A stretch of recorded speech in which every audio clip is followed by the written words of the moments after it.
Hello friends, ಎಲ್ಲರಿಗೂ ಕೂಡ ನಮಸ್ಕಾರ. ಬಹಳ ದಿವಸಗಳ ನಂತರ ಲೇಡೀಸ್ ಕ್ರೇಜ್ ಚಾನಲಲ್ಲಿ ವಿಡಿಯೋವನ್ನು ಅಪ್ಲೋಡ್ ಮಾಡಾಕ್ತೀನಿ. ಟಿ ಇ ಟಿಗೋಸ್ಕರ ನಾನು ಸ್ಟಡಿ ಮಾಡಾಕ್ತಿದ್ದೆ. ಅದಕ್ಕೋಸ್ಕರ ಹೆಚ್ಚು ವಿಡಿಯೋಸ್ಗಳನ್ನು ಅಪ್ಲೋಡ್ ಮಾಡೋಕ್ಕಾಗಲಿಲ್ಲ.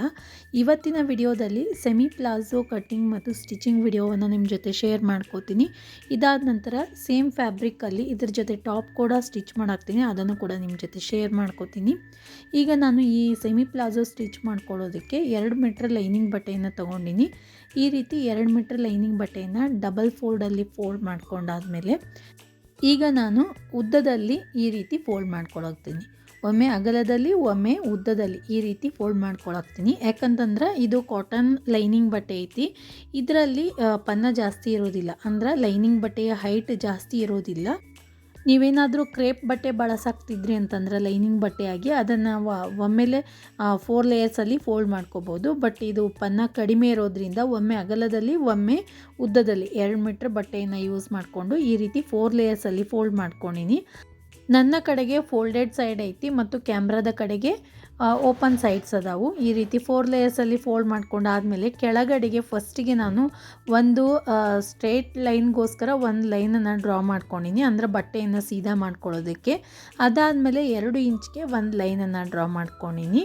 ಇದಾದ ತಕ್ಷಣ ಮೇಲಿಂದ ಅಂದ್ರೆ ಇದೇನು 2 ಇಂಚ್ ಎಕ್ಸ್ಟ್ರಾ ಬಿಟ್ಟಿವಲ್ಲ ಅದನ್ನು ಬಿಟ್ಟೆ ಪ್ಯಾಂಟಿಂದು ಉದ್ದ, ಅಂದರೆ ನೀವು ಪೈಜಾಮವನ್ನು ಎಷ್ಟು ಇಂಚ್ಗೆ ರೆಡಿ ಮಾಡಬೇಕಾಗೈತಿ ಅಷ್ಟು ಕರೆಕ್ಟಾಗಿ ಮಾರ್ಕ್ ಮಾಡ್ಕೊರಿ. ಈ ರೀತಿ 38 ಇಂಚ್ಗೆ ನಾನು ಒಂದು ಮಾರ್ಕ್ ಮಾಡ್ಕೊಳಾಕ್ತೀನಿ. ಕರೆಕ್ಟ್ ನೀವು ಪ್ಯಾಂಟಿನ ಉದ್ದವನ್ನು ಎಷ್ಟು ರೆಡಿ ಮಾಡಬೇಕಾಗೈತಿ ಅಷ್ಟು ಉದ್ದವನ್ನು ಮಾರ್ಕ್ ಮಾಡ್ಕೊರಿ. ಕೆಳಗಡೆ 2 ಇಂಚು ಎಕ್ಸ್ಟ್ರಾ. ಈ ರೀತಿ ಮಾರ್ಕ್ ಮಾಡ್ಕೊಂಡು ಆದಮೇಲೆ ನಾನು ಮತ್ತೆ ಮೇಲ್ಗಡೆಗೆ ಒಂದು 2 ಇಂಚು ಅಥವಾ 2.5 ಇಂಚಿನಷ್ಟು ನೀವು ಎಕ್ಸ್ಟ್ರಾ ತೊಗೋಬೋದು. ನೀವು ಎಷ್ಟು ಇಂಚಿನ ಇಲಾಸ್ಟಿಕನ್ನು ಆ್ಯಡ್ ಮಾಡ್ಕೊಳಾಕ್ತೀರಿ ಸೊಂಟದಲ್ಲಿ ಅದ್ರ ಮೇಲೆ ಡಿಪೆಂಡ್ ಆಗ್ತೈತಿ. ನಾನು 1 ಇಂಚಿನ ಇಲಾಸ್ಟಿಕನ್ನು ಹಾಕೋತೀನಿ, ಅದಕ್ಕೋಸ್ಕರ 2 ಇಂಚು ಎಕ್ಸ್ಟ್ರಾ ತೊಗೊಂಡಿನಿ. 2 ಅಥವಾ 2.5 ಇಂಚು ಎಕ್ಸ್ಟ್ರಾ ತೊಗೋಬೋದು. ಈ ರೀತಿ ಮಾರ್ಕ್ ಮಾಡ್ಕೊಂಡು ಆದಮೇಲೆ ಈಗ ನಾವು ಸೀಟ್ ಅಂತೀವಲ್ಲ, ಪ್ಯಾಂಟ್ ಅಥವಾ ಆಸನದ ಸುತ್ತಳತೆ ಎಷ್ಟಿರುತ್ತೋ ಅದಕ್ಕೆ ನಾವು 4ರಿಂದ ಭಾಗಾಕಾರ ಮಾಡಬೇಕು. ಈಗ 40 ಇಂಚು ಆಸನ ಇತ್ತು ಅಂತಂದ್ರೆ ಅದನ್ನು 4ರಿಂದ ಭಾಗಾಕಾರ ಮಾಡ್ಕೊರಿ. ನಿಮ್ಮ ಆಸನದ ಅಳತೆ ಎಷ್ಟೈತಿಯೋ ಅದಕ್ಕೆ 4ರಿಂದ ಭಾಗಾಕಾರ ಮಾಡ್ಕೊಂಡಾದಮೇಲೆ ಬಂದಿರುವಂಥ ನಂಬರ್ಗೆ 3 ಇಂಚನ್ನು ಆ್ಯಡ್ ಮಾಡ್ಕೊರಿ. ಟೋಟಲಿ 13 ಇಂಚ್ ಆಯಿತು. ನಾನು ಫೋಲ್ಡೆಡ್ ಸೈಡ್ ಕಡೆಯಿಂದ 13 ಇಂಚ್ಗೆ ಈ ರೀತಿ ಮಾರ್ಕ್ ಮಾಡ್ಕೊಂಡಿನಿ. ಈಗ ನಾನು 13 ಇಂಚ್ ಏನು ಮಾರ್ಕ್ ಮಾಡ್ಕೊಂಡಿನಲ್ಲ ಅದು ಪ್ಯಾಂಟ್ನ ಮೇಲಿನ ಭಾಗ ಸೊಂಟದ ಭಾಗದಲ್ಲಿ ಬರ್ತೈತಿ, ಅಲ್ಲಿ ಇಲಾಸ್ಟಿಕ್ ಕೂಡ್ತೈತಿ. ನೋಡ್ತಾ ಇರ್ಬೋದು ನೀವು. ಫೋಲ್ಡೆಡ್ ಸೈಡ್ ಕಡೆಯಿಂದ 13 ಇಂಚ್ಗೆ ಈ ರೀತಿ ಮಾರ್ಕ್ ಮಾಡ್ಕೋಬೇಕು. ಮತ್ತೊಮ್ಮೆ ತೋರ್ಸಾಕ್ತೀನಿ. ಇದಾದಮೇಲೆ ನೀವೆಷ್ಟು ಸೊಂಟದ ಅಳತೆಗೆ ತೊಗೊಂಡಿರಲ್ಲ ಫೋಲ್ಡೆಡ್ ಸೈಡ್ ಕಡೆಯಿಂದ ಆಸನದ ಉದ್ದ ಕೂಡ ಅಥವಾ ಕ್ರಾಚ್ ಏರಿಯಾ ಕೂಡ ನಾವು 13 ಇಂಚನೇ ತಗೋಬೇಕು. ಈ ರೀತಿ ಮಾರ್ಕ್ ಮಾಡ್ಕೊಂಡಾದಮೇಲೆ ಒಂದು ಸ್ಟ್ರೇಟ್ ಲೈನನ್ನು ಡ್ರಾ ಮಾಡ್ಕೊಳ್ಳೋಣ. ಈ ರೀತಿ ಸ್ಟ್ರೇಟ್ ಲೈನ್ ಡ್ರಾ ಮಾಡ್ಕೊಂಡಾದಮೇಲೆ ಇಲ್ಲಿಂದ 3 ಇಂಚ್ಗೆ, ಈ ಪಾಯಿಂಟಿಂದ ನಾವು 3 ಇಂಚ್ಗೆ ಒಂದು ಪಾಯಿಂಟನ್ನು ಮಾರ್ಕ್ ಮಾಡ್ಕೋಬೇಕು ಕ್ರಾಚ್ ಏರಿಯಾಗೋಸ್ಕರ. ಈಗ ಕ್ರಾಚ್ ಏರಿಯಾವನ್ನು ರೌಂಡ್ ಶೇಪಲ್ಲಿ ಮಾರ್ಕ್ ಮಾಡ್ಕೊಳ್ಳೋಣ. ಹಾಗೇನೂ ಡ್ರಾ ಮಾಡ್ಕೋಬೋದು, ಬಟ್ ಭಾಳ ಕೆಳಗಡೆ ತೊಗೊಳೋದು ಬೇಡ. 1.5 ಇಂಚ್ಗೆ ಮೂಲೆಯಿಂದ 1.5 ಇಂಚ್ಗೆ ಮಾರ್ಕ್ ಮಾಡಿಕೊಂಡು ಅಲ್ಲಿಂದ ಈ ರೀತಿ ರೌಂಡ್ ಶೇಪ್ ತಗೋರಿ. ಈಗ ನಾವು ಈ ಪಾಯಿಂಟನ್ನು ಕೆಳಗಡೆವರೆಗೂ ಜಾಯಿಂಟ್ ಮಾಡ್ಕೋಬೇಕು. ಇಲ್ಲಿ ಅಗಲ ಕರೆಕ್ಟಾಗಿರೋದ್ರಿಂದ ಎಕ್ಸ್ಟ್ರಾ ಏನೂ ಬಟ್ಟೆ ಇಲ್ಲ ವಿಡ್ತಲ್ಲಿ. ಒಂದೊಂದು ಸರ್ತಿ ಕ್ರೇಪ್ ಬಟ್ಟೆಯನ್ನು ಯೂಸ್ ಮಾಡಾಕ್ತಿದ್ವಿ ಅಂತಂದ್ರೆ ಅಗಲ ಜಾಸ್ತಿ ಇರ್ತೈತಿ, ಅಲ್ಲಿ ನಾವು ಎಕ್ಸ್ಟ್ರಾ ತೊಗೊಳ್ಳೋ ಅವಶ್ಯಕತೆ ಇಲ್ಲ. ಲೈನಿಂಗ್ ಬಟ್ಟೆ ಮೇಲೆ ಒಂದು ಸ್ಟ್ರೇಟ್ ಲೈನ್ ಡ್ರಾ ಮಾಡ್ಕೊಂಡಾದ್ಮೇಲೆ ಅಷ್ಟೇ ಬಟ್ಟೆಯನ್ನು ತೊಗೊಳ್ರಿ. ಕೆಳಗಡೆವರೆಗೂ ಕೂಡ ಅಷ್ಟೇ ಬಟ್ಟೆ ಇರಲಿ, ಜಾಸ್ತಿ ತೊಗೊಳ್ಳೋದು ಬೇಡ ಲೈನಿಂಗ್ ಬಟ್ಟೆ ಮೇಲೆ. ಈ ರೀತಿ ಮಾರ್ಕ್ ಮಾಡ್ಕೊಂಡಾದ್ಮೇಲೆ ಇದನ್ನು ಕಟ್ ಮಾಡ್ಕೊಳ್ಳೋಣ.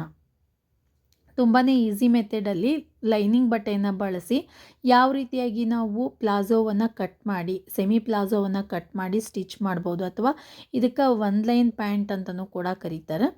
ಈ ರೀತಿ ಕಟ್ ಮಾಡಿ ಸ್ಟಿಚ್ ಮಾಡೋದು ಈಸಿ ಮೆಥಡಲ್ಲಿ ಇವತ್ತು ತೋರಿಸ್ಕೊಡಾಕ್ತೀನಿ. ಇದ್ರ ಜೊತೆಗೆ ಟಾಪ್ ಕೂಡ ಸ್ಟಿಚ್ ಮಾಡಿ ತೋರಿಸ್ತೀನಿ ನಿಮಗೆ. ಈ ರೀತಿ ಕಟ್ ಮಾಡ್ಕೊಂಡಾದಮೇಲೆ ಮೇನ್ ಫ್ಯಾಬ್ರಿಕ್ ಮೇಲೆ ಇದನ್ನು ನಾವು ಕಟ್ ಮಾಡ್ಕೋಬೇಕು. ಈಗ ನಾವು ಮೇನ್ ಫ್ಯಾಬ್ರಿಕ್ ಕೂಡ ನಾನು 2 ಮೀಟರ್ಸೇ ತೊಗೊಂಡಿನಿ, ಜಾಸ್ತಿ ತೊಗೊಂಡಿಲ್ಲ. ಯಾಕಂದ್ರೆ ಇದು ಸ್ಯಾರಿ ಪನ್ನ ಇರೋದ್ರಿಂದ 2 ಮೀಟರ್ಸಲ್ಲಿ ಆರಾಮಾಗಿ ನೀವು ಸೆಮಿ ಪ್ಲಾಜೋ ಸ್ಟಿಚ್ ಮಾಡ್ಬೋದು. ಅಥವಾ ನೀವು ಇನ್ನೂ ಬ್ರಾಡ್ ಅಥವಾ ಕೆಳಗಡೆಗೆ ಭಾಳ ಅಂಬ್ರೆಲಾವನ್ನಿಟ್ಟು ಪ್ಲಾಜೋ ಸ್ಟಿಚ್ ಮಾಡಬೇಕು ಅಂತಂದ್ರೆ 3-3.5 ತನಕ ಬೇಕಾಗ್ತೈತಿ. ಇದು 2 ಮೀಟ್ರಲ್ಲಿ ನಾನು ಈ ಪ್ಲಾಜೋವನ್ನು ಸ್ಟಿಚ್ ಮಾಡಾಕ್ತೀನಿ. ಈ ರೀತಿ ಉದ್ದದಲ್ಲಿ 4 ಲೇಯರ್ಸಲ್ಲಿ ಫೋಲ್ಡ್ ಮಾಡ್ಕೊಳ್ಳೋಣ. ನೋಡ್ತಾ ಇರ್ಬೋದು, ನಾವು 2 ಮೀಟ್ರ್ ಮೇನ್ ಫ್ಯಾಬ್ರಿಕನ್ನು 4 ಲೇಯರ್ಸಲ್ಲಿ ಈ ರೀತಿ ಫೋಲ್ಡ್ ಮಾಡ್ಕೊಂಡಿನಿ. ನನ್ನ ಕಡೆಗೆ ಫೋಲ್ಡೆಡ್ ಸೈಡ್ ಐತಿ ಮತ್ತು ಕ್ಯಾಮ್ರಾದ ಕಡೆಗೆ ಓಪನ್ ಸೈಡ್ಸ್ ಅದ ಬಟ್ಟೆದ್ದು ಮೇನ್ ಫ್ಯಾಬ್ರಿಕ್ದು. ಇದನ್ನು ನೀಟಾಗಿ ಹಾಕೊಂಡಾದಮೇಲೆ ಇದ್ರ ಮೇಲೆ ನಾವೀಗ ಪ್ಲಾಜೋ ಪ್ಯಾಂಟ್ ಏನು ಲೈನಿಂಗ್ ಬಟ್ಟೆ ಮೇಲೆ ಕಟ್ ಮಾಡ್ಕೊಂಡಿವಲ್ಲ ಅದನ್ನು ಇಟ್ಕೊಳ್ಳೋಣ. ಅದಕ್ಕಿಂತಲೂ ಮುಂಚೆ ನೀಟಾಗಿ ಎಲ್ಲ ಸೈಡಲ್ಲೂ ಕೂಡ ಬಾರ್ಡರ್ಸ್ ಎಲ್ಲ ಕರೆಕ್ಟ್ 4 ಲೇಯರ್ಸು ಕೂಡ ಕರೆಕ್ಟಾಗಿ ಬಂದಾವೆಲ್ಲ ನೋಡಿಕೊಂಡು ಒಂದು ಸರ್ತಿ ಚೆಕ್ ಮಾಡಿಕೊಂಡು, ಯಾಕಂದರೆ ಹೆಚ್ಚು ಕಡಿಮೆ ಆಯ್ತಂದ್ರೆ ಪ್ಲಾಜೋ ಹೆಚ್ಚು ಕಡಿಮೆ ಆಗಿಬಿಡ್ತೈತಿ. ಅದಕ್ಕೋಸ್ಕರ ನೋಡಿರಿ ಈ ರೀತಿಯಾಗಿ ಅದ್ರ ಮೇಲೆ ಜೋಡಿಸ್ಕೊಳ್ಳೋಣ. ನೋಡ್ತಾ ಇರ್ಬೋದು, ಫೋಲ್ಡೆಡ್ ಲೈನಿಂಗ್ ಬಟ್ಟೆಯ ಫೋಲ್ಡೆಡ್ ಸೈಡ್ ಮತ್ತು ಮೇನ್ ಫ್ಯಾಬ್ರಿಕ್ನ ಫೋಲ್ಡೆಡ್ ಸೈಡ್ ನನ್ನ ಕಡೆಗೆ ಅದಾವು. ಓಪನ್ ಸೈಡ್ಸ್ ಎಲ್ಲ ಕ್ಯಾಮ್ರಾದ ಕಡೆಗೆ ಅದಾವು. ಈಗ ನಾನು ಲೈನಿಂಗ್ ಬಟ್ಟೆ ಕೆಳಗಡೆಗೆ ಏನು ಎಕ್ಸ್ಟ್ರಾ ಬಿಟ್ಟಿದ್ನಲ್ಲ ಅದನ್ನು ಫೋಲ್ಡ್ ಮಾಡ್ಕೊಳ್ಳೋದಕ್ಕೆ ಸ್ಟ್ರೇಟಾಗಿ ಸ್ವಲ್ಪ ಹೆಚ್ಚು ಕಡಿಮೆ ಇರ್ತದೆ ಲೈನಿಂಗ್ ಬಟ್ಟೆ ಅಂಥೇಳಿ ಎಕ್ಸ್ಟ್ರಾ ಸ್ಟ್ರೇಟ್ ಲೈನ್ ಹಾಕ್ಕೊಂಡಿದ್ನಲ್ಲ ಅದನ್ನ ಕಟ್ ಮಾಡ್ಕೊಂಡಿರಲಿಲ್ಲ. ನೀವು ಮೊದಲಿಗೆ ಕಟ್ ಮಾಡ್ಕೊಂಬಿಡ್ರಿ, ಇಲ್ಲಾಂದರೆ ಕನ್ಫ್ಯೂಸ್ ಆಗ್ತೈತಿ. ಈಗ ಈ ರೀತಿ ಕಟ್ ಮಾಡ್ಕೊಂಡಾದಮೇಲೆ ಮೇನ್ ಫ್ಯಾಬ್ರಿಕ್ ಮೇಲೆ ಯಾವ ರೀತಿ ಮಾರ್ಕ್ ಮಾಡ್ಕೋಬೇಕು ಅನ್ನೋದನ್ನು ತೋರಿಸ್ಕೊಡ್ತೀನಿ. ಉಳ್ಕಿದೆಲ್ಲ ಸೇಮ್ ಇರ್ತೈತಿ. ಉದ್ದದಲ್ಲಿ ಒಂದು ಅರ್ಧ ಇಂಚು ಜಾಸ್ತಿ ತೊಗೊಳ್ರಿ, ಹೆಚ್ಚು ತೊಗೊಳ್ಳೋ ಅವಶ್ಯಕತೆ ಇಲ್ಲ. ಏನು ಲೆಂಗ್ತಿಗೆ ತೊಗೊಂಡಿನಲ್ಲ ಅದಕ್ಕಿಂತಲೂ ಒಂದು ಅರ್ಧ ಇಂಚು, ಯಾಕಂದ್ರೆ ಪಿಕೋ ಹಾಕ್ತೀವಲ್ಲ ಸ್ವಲ್ಪ ಹಿಂಗೆ ಎದ್ದು ನಿಂದಿರ್ತೈತಿ, ಸ್ವಲ್ಪ ಜಾಸ್ತಿ ಬೇಕಾಗ್ತೈತಿ. ಅದಕ್ಕೋಸ್ಕರ ಒಂದು ಅರ್ಧ ಇಂಚು ಎಕ್ಸ್ಟ್ರಾ ತೊಗೋತೀನಿ ಅಷ್ಟೇ. ಈಗ ನೋಡಿರಿ, ಕ್ರಾಚ್ ಏರಿಯಾ ಸೇಮ್, ಅಲ್ಲೇನು ಎಕ್ಸ್ಟ್ರಾ ತೊಗೊಳ್ಳೋ ಅವಶ್ಯಕತೆ ಇಲ್ಲ. ಮೇಲ್ಗಡೆನೂ ಕೂಡ ಅಷ್ಟೇ. ಬಟ್ ಈ ಪಾಯಿಂಟಿಂದ ನಾವು ಎಷ್ಟಾಗುತ್ತೋ ಅಷ್ಟು, ಅಂದ್ರೆ ಈಗ ಅಗಲ ಎಷ್ಟು ಬಂದೈತಲ್ಲ ಮೇನ್ ಫ್ಯಾಬ್ರಿಕ್ದು ಅಷ್ಟು ಅಗಲ ಈ ರೀತಿ ಕ್ರಾಸಲ್ಲಿ ನಾವು ಮಾರ್ಕ್ ಮಾಡ್ಕೋಬೇಕು. ಲೈನಿಂಗ್ ಬಟ್ಟೆ ಮೇಲೆ ಎಕ್ಸ್ಟ್ರಾ ತೊಗೊಂಡಿರಲ್ಲ, ಸ್ಟ್ರೇಟಾಗಿಯೇ ಕಟ್ ಮಾಡ್ಕೊಂಡಿರ್ತೀನಿ. ಈಗ ಮೇನ್ ಫ್ಯಾಬ್ರಿಕ್ ಮೇಲೆ ಮಾತ್ರ ನಾನು ಎಕ್ಸ್ಟ್ರಾ ತೊಗೊಳಾಕ್ತೀನಿ. ವಿಡ್ತಲ್ಲಿ ಈ ರೀತಿ ಕ್ರಾಸ್ ಆಗಿ ಎಷ್ಟು ವಿಡ್ತ್ ಬರುತ್ತೋ ಅಷ್ಟು ನೀವು ಎಕ್ಸ್ಟ್ರಾ ತೊಗೊಳ್ರಿ. ಮತ್ತು ಇನ್ನೊಂದು ಪಾಯಿಂಟು, ನಾನು ಅರ್ಧ ಇಂಚ್ ಎಕ್ಸ್ಟ್ರಾ ತೊಗೋಬೇಕಂತ ಹೇಳಿದ್ದೆ ಕೆಳಗಡೆಗೆ. ಅದನ್ನು ಈ ರೀತಿ ಕೆಳಗಡೆ ತೊಗೊಂಡಾದ್ಮೇಲೆ ಸೈಡಲ್ಲಿ ಈ ರೀತಿ ಮೇಲ್ಗಡೆ ತೊಗೊಳ್ರಿ. 1 ಇಂಚ್ವರೆಗೂ ನೀವು ಸೈಡಲ್ಲಿ ಮೇಲೆ ತೊಗೋಬೇಕು, ಇಲ್ಲಾಂದ್ರೆ ಜೋತ್ ಬೀಳ್ತೈತಿ ಪ್ಯಾಂಟ್ ಸೈಡಲ್ಲಿ. ಅದಕ್ಕೋಸ್ಕರ ಈ ರೀತಿ ಉದ್ದದಲ್ಲಿ ಒಂದು ಅರ್ಧ ಇಂಚ್ ತೊಗೊಂಡಿನಿ. ವಿಡ್ತ್ ಎಷ್ಟು ಬರುತ್ತದೋ ಅಷ್ಟು ತೊಗೋಬೇಕು. ಮತ್ತು ವಿಡ್ತ್ ತೊಗೊಂಡಾದ್ಮೇಲೆ ವಿಡ್ತ್ನ ಉದ್ದಲ್ಲಿ ಒಂದು ಅರ್ಧ ಇಂಚು ಮೇಲ್ಗಡೆಗೆ, ಅಂದ್ರೆ ಸ್ಟಿಚ್ ಮಾಡ್ಕೊಂಡಾದ್ಮೇಲೆ ಸ್ವಲ್ಪ ಸೈಡಲ್ಲಿ ಜೋತ್ ಬೀಳೋ ಚಾನ್ಸಸ್ ಜಾಸ್ತಿ ಈ ಬಟ್ಟೆಯಲ್ಲಿ. ಅದಕ್ಕೋಸ್ಕರ ಈ ರೀತಿ ಪ್ಲಾಜೋ ಸ್ಟಿಚ್ ಮಾಡಿದಾಗ ಸ್ವಲ್ಪ ಜೋತ್ ಬೀಳ್ತೈತಿ. ಅದಕ್ಕೋಸ್ಕರ 1 ಇಂಚ್ವರೆಗೂ ನೀವು ಕ್ರಾಸಾಗಿ ಕಟ್ ಮಾಡ್ಕೊರಿ. ಈಗ ಸೇಮ್ ನಾನು ಮೊದಲಿಗೆ ಲೈನಿಂಗ್ ಬಟ್ಟೆ ಮೇಲೆ ಯಾವ ರೀತಿ ಕಟ್ ಮಾಡ್ಕೊಂಡಿನಿ ಸೇಮ್ ಕ್ರಾಚ್ ಏರಿಯಾ ಆಗಿರ್ಬೋದು, ಮೇಲ್ಗಡೆ ಬೆಲ್ಟ್ನ ಅಗಲ ಆಗಿರ್ಬೋದು, ಎಲ್ಲನೂ ಕೂಡ ಸೇಮ್. ಈ ರೀತಿ ವಿಡ್ತಲ್ಲಿ ಮಾತ್ರ ನಾವು ಜಾಸ್ತಿ ತಗೋತೀವಿ. ನೆಕ್ಸ್ಟ್ ನಾನು ಪೂರ್ತಿ ಗೆರಾ ಪ್ಲಾಜೋ ಯಾವ ರೀತಿ ಸ್ಟಿಚ್ ಮಾಡಬೇಕು ಅನ್ನೋದನ್ನು 3ರಿಂದ 3.5 ಮೀಟ್ರ್ ಬಟ್ಟೆ ಬಳಸಿ ಯಾವ ರೀತಿ ಪ್ಲಾಜೋವನ್ನು ಸ್ಟಿಚ್ ಮಾಡಬೇಕು ಅಂಥೇಳಿ ಪೂರ್ತಿಯಾಗಿ ತೋರಿಸ್ಕೊಡ್ತೀನಿ. ಈ ವಿಡಿಯೋದಲ್ಲಿ ಕೇವಲ 2 ಮೀಟ್ರ್ ಲೈನಿಂಗ್ ಬಟ್ಟೆ ಮತ್ತು ಮೇನ್ ಫ್ಯಾಬ್ರಿಕನ್ನು ಬಳಸಿ ಯಾವ ರೀತಿ ಸೆಮಿ ಪ್ಲಾಜೋ ಸ್ಟಿಚ್ ಮಾಡಬೇಕು ಅನ್ನೋದನ್ನು ತೋರಿಸ್ಕೊಡಾಕ್ತೀನಿ. ಈ ರೀತಿ ಲೈನಿಂಗ್ ಬಟ್ಟೆ ಮತ್ತು ಮೇನ್ ಫ್ಯಾಬ್ರಿಕ್ ಮೇಲೆ ಕಟ್ ಮಾಡ್ಕೊಂಡಾದಮೇಲೆ ಎರಡನ್ನೂ ಕೂಡ ಸಪ್ರೇಟ್ ಮಾಡ್ಕೊಳ್ಳೋಣ. ಈಗ ಒಂದು ಪಾರ್ಟನ್ನು ತೊಗೊಂಡಿನಿ ನಾನೀಗ. ಒಂದು ಪಾರ್ಟ್ನ ಮೇನ್ ಫ್ಯಾಬ್ರಿಕ್, ಅದ್ರ ಮೇಲೆ ಲೈನಿಂಗ್ ಬಟ್ಟೆಯನ್ನು, ಒಂದು ಪಾರ್ಟ್ನ ಮೇನ್ ಫ್ಯಾಬ್ರಿಕನ್ನು ಉಲ್ಟಾ ಇಟ್ಕೊಂಡಿನಿ. ಉಲ್ಟಾ ಸೀದಾ ಕರೆಕ್ಟಾಗಿ ನೋಡಿಕೊಂಡು ಉಲ್ಟಾ ಇಟ್ಕೋರಿ. ಈಗ ನಾನು ಉಲ್ಟಾ ಹಾಕ್ಕೊಂಡಿನಿ ಇದನ್ನು. ಇದ್ರ ಮೇಲೆ ಲೈನಿಂಗ್ ಬಟ್ಟೆ ಏನು ಕಟ್ ಮಾಡ್ಕೊಂಡಿದ್ವಲ್ಲ ಒಂದು ಪೀಸನ್ನು ಹಾಕ್ಕೊತೀನಿ. ಸ್ಟೆಪ್ ಬೈ ಸ್ಟೆಪ್ಪಾಗಿ ಪೂರ್ತಿ ಕ್ಲೀನಾಗಿ ನಿಮಗೆ ತೋರಿಸ್ಕೊಡಾಕ್ತೀನಿ. ಏನೇ ತಿಳಿಲಿಲ್ಲ ಅಂತಂದ್ರೂ ಕೂಡ ಕಮೆಂಟ್ ಸೆಕ್ಷನಲ್ಲಿ ತಿಳಿಸ್ಬೋದು, ಮತ್ತು ನಾನು ನೆಕ್ಸ್ಟ್ ವಿಡಿಯೋದಲ್ಲಿ ಹೇಳ್ಕೊಡ್ತೀನಿ. ಪೂರ್ತಿ ಐಡಿಯಾ ಬರ್ತದಂತ ಅಂದ್ಕೊಂಡಿನಿ ಈ ವಿಡಿಯೋದೊಳಗೆ ನಿಮಗೆಲ್ಲ. ಈ ರೀತಿ ಮೇನ್ ಫ್ಯಾಬ್ರಿಕನ್ನು ಉಲ್ಟಾ ಇಟ್ಕೋರಿ. ಅದ್ರ ಮೇಲೆ ನಾವು ಕಟ್ ಮಾಡ್ಕೊಂಡಿರುವಂತಹ ಲೈನಿಂಗ್ ಬಟ್ಟೆಯನ್ನು ಜೋಡಿಸ್ಕೋಬೇಕು. ಉಲ್ಟಾ ಸೈಡಲ್ಲಿ ಲೈನಿಂಗ್ ಬಟ್ಟೆಯನ್ನು ಜೋಡಿಸ್ಕೊಂಡು ಈಗ ಕೆಳಗಡೆ ಬೇಡ, ಮೇಲ್ಗಡೆ ಮತ್ತು ಕ್ರಾಚ್ ಏರಿಯಾ ಅಷ್ಟನ್ನೇ ನಾವು ಸ್ಟಿಚ್ ಹಾಕಿ ಜಾಯಿಂಟ್ ಮಾಡ್ಕೋಬೇಕು. ಇಲ್ಲಿ ನೋಡಿರಿ ಯಾವ ಏರಿಯಾ ಸ್ಟಿಚ್ ಮಾಡ್ಕೋತೀನಿ ಅಂತ ತೋರಿಸ್ತೀನಿ. ಈ ಏರಿಯಾ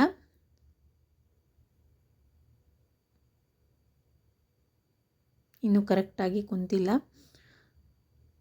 ಕರೆಕ್ಟಾಗಿ ಜೋಡಿಸ್ಕೊಂಡಾದ್ಮೇಲೆ ನೀಟಾಗಿ ಬರ್ತದೆ. ಈ ಏರಿಯಾ ಮೇಲ್ಗಡೆ 2 ಕ್ರಾಚ್ ಏರಿಯಾ ಮತ್ತು ಮೇಲ್ಗಡೆಗೆ ಒಂದು ಲೈನ್ ಸ್ಟಿಚ್ ಹಾಕ್ಕೊಳ್ಳೋಣ. ಈಗ ನೀವು ಬೇಕಿದ್ರೆ ಬಿಗಿನರ್ಸ್ ಆಗಿದ್ರಿ ಅಂತಂದ್ರೆ ನೀವು ಗುಂಡು ಪಿನ್ಸ್ಗಳನ್ನು ಹಾಕ್ಕೊಂಡು ಆಮೇಲೆ ಸ್ಟಿಚ್ ಮಾಡ್ಕೊಳ್ಳೋದು ಒಳ್ಳೆಯದು. ಇದನ್ನು ನಾನೀಗ ಸ್ಟಿಚ್ ಮಾಡ್ಕೊಂಡಿನಿ. ಕ್ರಾಚ್ ಏರಿಯಾ ಮೇಲ್ಗಡೆಗೆ ಸ್ಟಿಚ್ ಮಾಡ್ಕೊಂಡಿನಿ. ನೋಡ್ತಾ ಇರ್ಬೋದು ನೀವು. ಕೆಳಗಡೆ ಅಷ್ಟು ಬಿಟ್ಟು, ಕೆಳಗಡೆ 2 ಸೈಡ್ಸ್ಗಳನ್ನು ಬಿಟ್ಟು ಕ್ರಾಚ್ ಏರಿಯಾ ಮತ್ತು ಮೇಲ್ಗಡೆ ಬೆಲ್ಟ್ ಪಾರ್ಟನ್ನು ಸ್ಟಿಚ್ ಮಾಡ್ಕೊಂಡಿನಿ. ಹಾಗೆ ಇನ್ನೊಂದು ಪಾರ್ಟನ್ನು ಕೂಡ ನಾನು ಸ್ಟಿಚ್ ಮಾಡ್ಕೊಂಡಿನಿ. ಈಗ ಸ್ಟಿಚ್ ಮಾಡ್ಕೊಂಡಿರುವಂತಹ ಒಂದು ಪಾರ್ಟನ್ನು ಸೀದಾ ಇಟ್ಕೋಬೇಕು ಈ ರೀತಿ. ಇನ್ನೊಂದು ಪಾರ್ಟನ್ನು ಇದ್ರ ಮೇಲೆ ಉಲ್ಟಾ ಇಡಬೇಕು. ಎರಡನ್ನೂ ಕೂಡ ಸ್ಟಿಚ್ ಮಾಡ್ಕೊಂಡಿವಲ್ಲ, ಈ ರೀತಿ ಉಲ್ಟಾ ಇಟ್ಕೋಬೇಕು. ಇಲ್ಲಿ ನಾನು ಇನ್ನೊಂದು ಪಾಯಿಂಟನ್ನು ಹೇಳೋದು ಮರೆತುಬಿಟ್ಟಿದ್ದೆ. ಕೆಳಗಡೆಗೆ ನೋಡ್ತಾ ಇರ್ಬೋದು, ಪ್ಯಾಂಟ್ನ ಕೆಳಗಡೆಗೆ ಲೈನಿಂಗ್ ಬಟ್ಟೆನ ಆಲ್ರೆಡಿ ನಾನು ಡಬಲ್ ಫೋಲ್ಡ್ ಮಾಡಿ ಸ್ಟಿಚ್ ಮಾಡ್ಕೊಂಡಿನಿ. ಈ ಏರಿಯಾಸ್ಗಳನ್ನು ನಾವು ಸ್ಟಿಚ್ ಮಾಡ್ಕೋಬೇಕು. 2 ಸೈಡಲ್ಲೂ ಕೂಡ ಕರೆಕ್ಟಾಗಿ ಜೋಡಿಸ್ಕೊಂಡು ಸ್ಟಿಚ್ ಮಾಡ್ಕೊರಿ. ಈ ರೀತಿ ಎರಡನ್ನು ಜೋಡಿಸಿ ಸ್ಟಿಚ್ ಮಾಡ್ಕೋಬೇಕು. ಈಗ ನೋಡಿರಿ ನಾನು 2 ಸೈಡ್ಸ್ಗಳನ್ನು ಸ್ಟಿಚ್ ಮಾಡ್ಕೊಂಡಿನಿ. ಇದು ಸಿಂಪಲ್ ಸ್ಟಿಚ್ ಆಗಿರೋದ್ರಿಂದ ತೋರಿಸೋ ಅವಶ್ಯಕತೆ ಇಲ್ಲ, ಅದಕ್ಕೋಸ್ಕರ. ಈಗ ಇದನ್ನು ಈ ರೀತಿ ತಿರುಗಿಸ್ಕೋಬೇಕು. ಗೊತ್ತಾಯಿತು ಅಂದ್ಕೋತೀನಿ. ತಿರುಗಿಸ್ಕೊಂಡಾದ್ಮೇಲೆ ಮಧ್ಯದ ಭಾಗಗಳನ್ನು ಈಗ ನಾವು ಸ್ಟಿಚ್ ಮಾಡ್ಕೋಬೇಕು. 2 ಸೈಡಲ್ಲೂ ಕೂಡ 4 ಲೇಯರ್ಸ್ ಅದಾವು. 2 ಲೈನಿಂಗ್ ಬಟ್ಟೆಯ ಲೇಯರ್ಸ್ ಅದಾವು, 2 ಮೇನ್ ಫ್ಯಾಬ್ರಿಕ್ನ ಲೇಯರ್ಸ್ ಅದಾವು. 4 ಲೇಯರ್ಸ್ಗಳನ್ನು ಕರೆಕ್ಟಾಗಿ ಜೋಡಿಸ್ಕೊಂಡು ಕ್ರಾಚ್ ಏರಿಯಾ 2 ಪಾರ್ಟ್ಗಳು ಕೂಡ ಮಧ್ಯದಲ್ಲಿ ಪಾಯಿಂಟ್ಗಳು ಸರಿಯಾಗಿ ಜೋಡಿಸ್ಕೊಂಡು 2 ಸೈಡ್ಸ್ಗಳಲ್ಲಿ ನಾವು ಸ್ಟಿಚ್ ಹಾಕ್ಕೋಬೇಕು. ನೋಡ್ತಾ ಇರ್ಬೋದು ನೀವು, ನಾನು 4 ಲೇಯರ್ಸನ್ನು ಕೂಡ ನೀಟಾಗಿ ಹಿಡ್ಕೊಂಡಿನಿ. ನೀವು ಕ್ರಾಚ್ ಏರಿಯಾದಿಂದನೇ ಸ್ಟಿಚಿಂಗ್ ಹಾಕ್ಕೊಳ್ಳೋದಕ್ಕೆ ಸ್ಟಾರ್ಟ್ ಮಾಡ್ಕೊರಿ. ಯಾಕಂದರೆ ಅಲ್ಲಿ ಪಾಯಿಂಟ್ ಕರೆಕ್ಟಾಗಿ ಬರಬೇಕು, ಅದಕ್ಕೋಸ್ಕರ. ಈ 4 ಲೇಯರ್ಸ್ಗಳನ್ನು ಏನು ಸ್ಟಿಚ್ ಮಾಡ್ಕೋತೀವಲ್ಲ, ಕ್ರಾಚ್ ಏರಿಯಾದಿಂದನೇ ಸ್ಟಾರ್ಟ್ ಮಾಡ್ಕೊಳ್ಳೋದು ಒಳ್ಳೆಯದು. ನೀವು ನೋಡ್ತಾ ಇರ್ಬೋದು 4 ಲೇಯರ್ಸ್ಗಳನ್ನು ನಾನು ನೀಟಾಗಿ ಜೋಡಿಸ್ಕೊಳಾಕ್ತೀನಿ. ಸ್ವಲ್ಪ ಟೈಮ್ ಹಿಡಿದ್ರೂ ಕೂಡ ನೀಟಾಗಿ ಜೋಡಿಸ್ಕೊಂಡೇ ಸ್ಟಿಚ್ ಹಾಕೋರಿ, ಹೆಚ್ಚು ಕಡಿಮೆ ಆಗಬಾರ್ದು.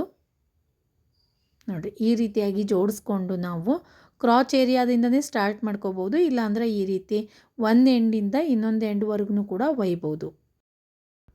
ನೋಡ್ತಾ ಇರ್ಬೋದು ನೀವು, 2 ಕಡೆಗೂ ಕೂಡ ನಾನು ಸ್ಟಿಚ್ ಹಾಕ್ಕೊಂಡಿನಿ. ಈಗ ಇನ್ನು 2 ಕೆಲಸ ಉಳಿತು. ಮೇಲ್ಗಡೆಗೆ ಇಲಾಸ್ಟಿಕ್ ಹಾಕ್ಕೊಳ್ಳೋದಕ್ಕೆ ಸೊಂಟದ ಭಾಗದಲ್ಲಿ ಫೋಲ್ಡ್ ಮಾಡ್ಕೋಬೇಕು, ಡಬಲ್ ಫೋಲ್ಡ್ ಮಾಡ್ಕೋಬೇಕು. ಮತ್ತು ಕೆಳಗಡೆಗೆ ಲೈನಿಂಗ್ ಬಟ್ಟೆಯಲ್ಲಿ ನಾವು ಲೈನಿಂಗ್ ಬಟ್ಟೆನ ಫೋಲ್ಡ್ ಮಾಡಿ ಸ್ಟಿಚ್ ಮಾಡ್ಕೊಂಡಿವಿ. ಈಗ ಮೇನ್ ಫ್ಯಾಬ್ರಿಕನ್ನು ಪೀಕೋ ಹಾಕ್ಕೋಬೇಕಷ್ಟೇ. ಈ ಮೇನ್ ಫ್ಯಾಬ್ರಿಕ್ನ ಬಟ್ಟೆಗೆ ಕೆಳಗಡೆಗೆ ಪೀಕೋ ಹಾಕೋದ್ರಿಂದ ಪ್ಲಾಜೋ ಪ್ಯಾಂಟ್ನ ಲುಕ್ ಇನ್ನೂ ಜಾಸ್ತಿ ಆಗ್ತೈತಿ. ಫೋಲ್ಡ್ ಮಾಡಿ ಕೂಡ ಸ್ಟಿಚ್ ಮಾಡ್ಬೋದು, ಬಟ್ ಪೀಕೋ ಹಾಕ್ಕೊಂಡ್ರೆ ಇನ್ನೂ ಜಾಸ್ತಿ ಲುಕ್ ಕೊಡ್ತೈತಿ. ನಿಮ್ಮ ಹತ್ರ ಪೀಕೋ ಮಷಿನ್ ಇಲ್ಲ ಅಂತಂದ್ರೆ ನೀವು ಫೋಲ್ಡ್ ಮಾಡಿ ಸ್ಟಿಚ್ ಮಾಡ್ಕೊರಿ ಮೇನ್ ಫ್ಯಾಬ್ರಿಕನ್ನು. ಮೇಲ್ಗಡೆಗೆ ನಾವು ಈ ರೀತಿ ಇಲಾಸ್ಟಿಕ್ ಹಾಕ್ಕೊಳ್ಳೋದಕ್ಕೆ ಫೋಲ್ಡ್ ಮಾಡ್ಕೋಬೇಕು, ಅದನ್ನು ತೋರಿಸ್ತೀನಿ. ಮೇಲ್ಗಡೆಗೆ ಇಲಾಸ್ಟಿಕ್ ಹಾಕ್ಕೊಳ್ಳೋದಕ್ಕೆ ನಾನು ಮೊದಲಿಗೆ ಒಂದು ಅರ್ಧ ಇಂಚಿನಷ್ಟು ಈ ರೀತಿ ಫೋಲ್ಡ್ ಮಾಡ್ಕೊಳಾಕ್ತೀನಿ. ಒಮ್ಮೆನೇ ಡಬಲ್ ಫೋಲ್ಡ್ ಮಾಡ್ಕೋಬೋದು, ಬಟ್ ನಾನು ಈ ರೀತಿಯಾಗಿಯೇ ಸ್ಟಿಚ್ ಮಾಡ್ಕೊಳ್ಳೋದು. ಮೊದಲಿಗೆ ಒಂದು ಅರ್ಧ ಇಂಚಿನಷ್ಟು ಫೋಲ್ಡ್ ಮಾಡ್ಕೊಂಡಿನಿ ಫಿನಿಶಿಂಗೋಸ್ಕರ. ಈಗ ನೆಕ್ಸ್ಟ್ ಫೋಲ್ಡ್ ಮಾಡ್ಕೊಳ್ಳೋದಕ್ಕಿಂತ ಮುಂಚೆ ನೀವು ಎಷ್ಟು ಇಂಚಿನ ಇಲಾಸ್ಟಿಕ್ ಬಳಸ್ತೀರಿ ಅದ್ರ ಮೇಲೆ ಡಿಪೆಂಡ್. ನಾನು ಇಲ್ಲಿ 1 ಇಂಚು ಅಗಲ ಇರುವಂತಹ ಇಲಾಸ್ಟಿಕ್ಕನ್ನು ಯೂಸ್ ಮಾಡಾಕ್ತೀನಿ.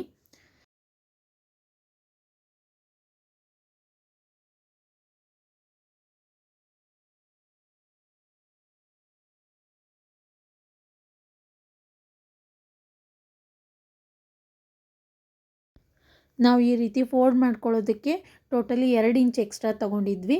ನೋಡಿರಿ ಈ ರೀತಿಯಾಗಿ ಮತ್ತೊಮ್ಮೆ ಫೋಲ್ಡ್ ಮಾಡಿಕೊಂಡು ಇಲಾಸ್ಟಿಕ್ನ ಅಳತೆ ನೋಡಿಕೊಂಡು, ಇಲಾಸ್ಟಿಕ್ ಅಳತೆ ಎಷ್ಟೈತೋ ಅದಕ್ಕಿಂತಲೂ ಜಾಸ್ತಿನೇ ನೀವು ಅಗಲ ತಗೋಬೇಕು. ಇಲ್ಲಾಂದ್ರೆ ಸರಿ ಕೂಡಂಗಿಲ್ಲ. ಅದಕ್ಕೋಸ್ಕರ ಇಲಾಸ್ಟಿಕ್ನ ಅಗಲ ಜಾಸ್ತಿ ಇದ್ರದ್ದು ಅಗಲ ಕಡಿಮೆ ಆಯ್ತಂದ್ರೆ ಹಾಕೋದಕ್ಕಾಗಂಗಿಲ್ಲ. ಅದಕ್ಕೋಸ್ಕರ ಮಧ್ಯದಲ್ಲಿ ಸ್ವಲ್ಪ ಬಿಟ್ಟು ನಾವು ಇಲಾಸ್ಟಿಕ್ ಹಾಕ್ಕೊಳ್ಳೋದಕ್ಕೆ ಬಿಟ್ಟು ನಾವು ಈ ರೀತಿ ಡಬಲ್ ಫೋಲ್ಡ್ ಮಾಡ್ಕೋಬೇಕು. ಈಗ ಲಾಸ್ಟಲ್ಲಿ ತೋರಿಸ್ತೀನಿ, ನೋಡ್ತಾ ಇರ್ಬೋದು. ಲಾಸ್ಟಲ್ಲಿ ನಾವು ಇಲಾಸ್ಟಿಕ್ ಹಾಕ್ಕೊಳ್ಳೋದಕ್ಕೆ ಸ್ವಲ್ಪ ಸ್ಪೇಸ್ ಬಿಟ್ಟು ಸ್ಟಿಚ್ಚನ್ನು ಹಾಕ್ಕೋಬೇಕು. ನೋಡಿರಿ, ಈ ರೀತಿ ಡಬಲ್ ಫೋಲ್ಡ್ ಮಾಡಿಕೊಂಡು ಸ್ಟಿಚ್ ಮಾಡ್ಕೋಬೇಕು. ಸ್ಟೆಪ್ ಬೈ ಸ್ಟೆಪ್ ಆಗಿ ತೋರ್ಸಾಕ್ತೀನಿ, ನೀಟಾಗಿ ಅರ್ಥ ಆಗಕತ್ತೈತಿ ಅಂತ ಅಂದ್ಕೋತೀನಿ. ನೀವು ಮಿಡಲಲ್ಲಿ ನೋಡ್ತಾ ಇರ್ಬೋದು, ನಾನು ಎಕ್ಸ್ಟ್ರಾ ಬಿಟ್ಟೀನಿ. ಅಲ್ಲಿ ನಾವು ಇಲಾಸ್ಟಿಕ್ ಹಾಕ್ಕೊಳ್ಳೋದಕ್ಕೆ ಸ್ವಲ್ಪ ಸ್ಪೇಸ್ ಬಿಟ್ಟೀನಿ. ಇಲಾಸ್ಟಿಕ್ ಹಾಕ್ಕೊಂಡಾದಮೇಲೆ ಮತ್ತೊಮ್ಮೆ ಸ್ಟಿಚ್ ಹಾಕ್ಕೊಳ್ಳೋಣ. ಮತ್ತು ಕೆಳಗಡೆಯೂ ಕೂಡ ನಾನು ಪಿಕೋ ಹಾಕಿ ರೆಡಿ ಮಾಡಿ ಇಟ್ಕೊಂಡೀನಿ. ಈಗ 1 ಇಂಚು ಅಗಲ ಇರುವಂತಹ ಇಲಾಸ್ಟಿಕ್ ತೊಗೊಂಡಿನಿ. ನಿಮ್ಮ ಸೊಂಟದ ಅಳತೆ ಎಷ್ಟು ಇರ್ತೈತಿ ಅದಕ್ಕಿಂತಲೂ ಒಂದು 2ರಿಂದ 2.5 ಇಂಚು ಕಡಿಮೆ ತೊಗೋರಿ ಇಲಾಸ್ಟಿಕ್. ಈಗ ಸೊಂಟದ ಅಳತೆ 34 ಇಂಚು ಐತೆ ಅಂತಂದ್ರೆ, ಅಥವಾ 36 ಇಂಚು ಐತೆ ಅಂತಂದ್ರೆ ಅಲ್ಲಿ ನೀವು 34, 33.5 ಇಂಚು ಇಲಾಸ್ಟಿಕ್ನ ಅಗಲ ತೊಗೋಬೇಕು. ಈಗ ಟೋಟಲಿ ಸೊಂಟದ ಅಳತೆಗಿಂತಲೂ ಒಂದು 2.5, 3 ಇಂಚುವರೆಗೂ ನೀವು ಕಡಿಮೆ ತೊಗೊಳ್ಬೋದು. ಈ ರೀತಿ ಪಿನ್ನಿನ ಸಹಾಯದಿಂದ ಇಲಾಸ್ಟಿಕ್ ಹಾಕ್ಕೊಂಡಾದಮೇಲೆ ಲಾಸ್ಟಲ್ಲಿ ಯಾವ ರೀತಿ ಸ್ಟಿಚ್ ಮಾಡ್ಕೋಬೇಕು ನೋಡಿರಿ. ಎರಡು ಇಲಾಸ್ಟಿಕ್ನ ಭಾಗವನ್ನು ಸ್ಟ್ರೇಟಾಗಿ ಈ ರೀತಿ ಒಂದ್ರ ಮೇಲೆ ಒಂದು ಇಟ್ಕೊಂಡು, ಎಕ್ಸ್ಟ್ರಾ ತೊಗೊಂಡ್ರೂ ಕೂಡ ಈ ರೀತಿ ಒಂದ್ರ ಮೇಲೆ ಒಂದು ಎಕ್ಸ್ಟ್ರಾ ಇಟ್ಕೊಂಡು ನೀವು ಹೆಚ್ಚಿನ ಭಾಗವನ್ನು ಈ ರೀತಿ ಜೋಡಿಸ್ಕೊಂಡು ಸ್ಟಿಚ್ ಹಾಕೋಬೋದು. ಒಂದು ವೇಳೆ ಫ್ಯೂಚರಲ್ಲಿ ನಿಮಗೆ ಇನ್ನೂ ಸೊಂಟದ ಅಳತೆ ಇಲಾಸ್ಟಿಕ್ ಫಿಟ್ ಆಯಿತು ಅಂತಂದ್ರೆ ಅದನ್ನು ಬಿಚ್ಚಿ ಇಲಾಸ್ಟಿಕ್ಕನ್ನು ಲೂಸ್ ಮಾಡ್ಕೋಬೋದು. ಅದಕ್ಕೋಸ್ಕರ ಈ ರೀತಿ ಎಕ್ಸ್ಟ್ರಾ ತೊಗೊಳ್ಳೋದು ಒಳ್ಳೆಯದು. ಈ ರೀತಿ ಸ್ಟಿಚ್ ಹಾಕ್ಕೊಂಡಾದಮೇಲೆ ನಾವು ಇಲಾಸ್ಟಿಕ್ ಹಾಕ್ಕೊಳ್ಳೋದಕ್ಕೇನು ಓಪನ್ ಸ್ಪೇಸ್ ಬಿಟ್ಟಿದ್ವಲ್ಲ, ಅಲ್ಲಿಗೆ ನಾನು ಮತ್ತೊಂದು ಸ್ವಲ್ಪ ಸ್ಟಿಚ್ ಹಾಕ್ಕೋತೀನಿ ನೀಟಾಗಿ. ಇಲ್ಲಿಗೆ ನಮ್ಮ ಸೆಮಿ ಪ್ಲಾಜೋ ಪ್ಯಾಂಟ್ನ ಕಟಿಂಗ್ ಮತ್ತು ಸ್ಟಿಚಿಂಗ್ ಪೂರ್ತಿಯಾಗಿ ಮುಗೀತು. ಲೈನಿಂಗ್ ಬಟ್ಟೆಯನ್ನು ಬಳಸಿ ಯಾವ ರೀತಿಯಾಗಿ ನಾವು ಪ್ಲಾಜೋ ಪ್ಯಾಂಟನ್ನು ಸ್ಟಿಚ್ ಮಾಡ್ಬೋದು ಅನ್ನೋದನ್ನು ತೋರಿಸ್ಕೊಟ್ಟಿನಿ. ಪೂರ್ತಿ ಜಾಸ್ತಿಗೆ ರೈಟು ಇನ್ನೂ ನೆಕ್ಸ್ಟ್ ವಿಡಿಯೋದಲ್ಲೂ ಕೂಡ ತೋರಿಸ್ಕೊಡ್ತೀನಿ. ಈ ವಿಡಿಯೋ ನಿಮಗೆಲ್ಲ ಇಷ್ಟ ಆಯಿತು ಅಂದ್ಕೋತೀನಿ. ಇಷ್ಟ ಆಗಿದ್ರೆ, ಸ್ಟೆಪ್ಸ್ಗಳೆಲ್ಲ ಅರ್ಥ ಆಗಿತ್ತು ಅಂದ್ರೆ ಪ್ಲೀಸ್ ಲೈಕ್ ಮಾಡಿ, ನಿಮ್ಮ ಫ್ರೆಂಡ್ಸ್ ಮತ್ತು ಫ್ಯಾಮಿಲಿ ಜೊತೆ ಶೇರ್ ಮಾಡ್ಕೊರಿ. ಹಾಗೆ ನಮ್ಮ ಚಾನಲ್ಗೆ ಸಬ್ಸ್ಕ್ರೈಬ್ ಮಾಡ್ಕೊಂಡು ನೋಡಿರಿ. ವಿಡಿಯೋವನ್ನು ನೋಡಿದ್ದಕ್ಕೆ ನಿಮ್ಮೆಲ್ಲರಿಗೂ ಧನ್ಯವಾದಗಳು.